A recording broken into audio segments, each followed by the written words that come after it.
వికసిత్ భారత్ లక్ష్య సాధనలో భాగంగా విద్యార్థులు కష్టపడి చదివి ప్రపంచంలోనే భారత్ను అగ్రగామిగా నిలపాలని ఎన్టీఆర్ జిల్లా కలెక్టర్ లక్ష్మీషా పిలుపునిచ్చారు. విద్యార్థులను ప్రోత్సహించే ఉద్దేశంతో విజయవాడలోని మేరీ స్టెల్లా కళాశాలలో షైనింగ్ స్టార్స్ ప్రతిభా పురస్కారం 2026 కార్యక్రమాన్ని ఘనంగా నిర్వహించారు. ఈ కార్యక్రమానికి కలెక్టర్ లక్ష్మీషా, ఎమ్మెల్యే గద్దె రామ్మోహన్ రావు ముఖ్య అతిథులుగా హాజరయ్యారు.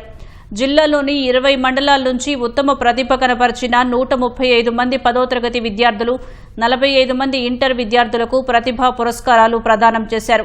ఒక్కో విద్యార్థికి పతకం, 20,000 నగదు బహుమతితో పాటు ప్రశంసా పత్రాన్ని అందజేశారు.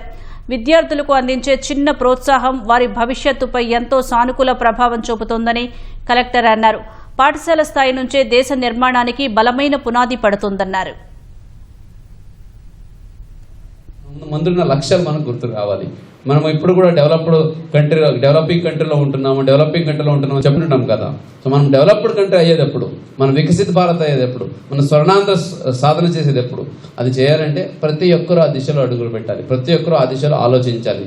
ఇప్పుడు 10th, 9th చదువుతున్న పిల్లలు, ఇప్పుడు ఇంటర్ చదువుతున్న పిల్లలు, నేను ఒక డాక్టర్ అవ్వాలి, నేను ఒక IAS అవ్వాలి, నేను ఒక ఇంజనీర్ అవ్వాలి, ఇలాగా కళకని నెరవేరే వరకు దాని మీదే కృషి చేస్తారు కదా. అటువంటి కృషి ప్రతి ఒక్కరు చేసినప్పుడే దేశం నంబర్ 1 అవుతుంది. ఇవాళ యువశక్తి అది ప్రధానమైన సంపద దేశానికి. దేశం అవచ్చు, రాష్ట్రం అవచ్చు, జిల్లా అవచ్చు, ఎక్కడైతే యువశక్తి పటిష్టంగా ఉందో అది కోట్లాది రూపాయలు కాదు, ఎన్ని మిలియన్ క్రోర్స్ కూడా సమానమైన శక్తి యువశక్తి.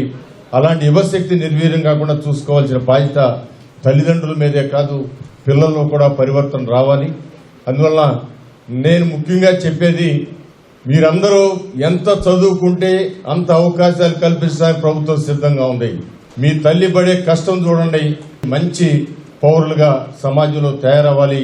అదే నారా చంద్రబాబు నాయుడు గారు, పవన్ కళ్యాణ్ గారు లెక్క లక్ష్యం అని మీ అందరూ తెలియజేస్తున్నాం.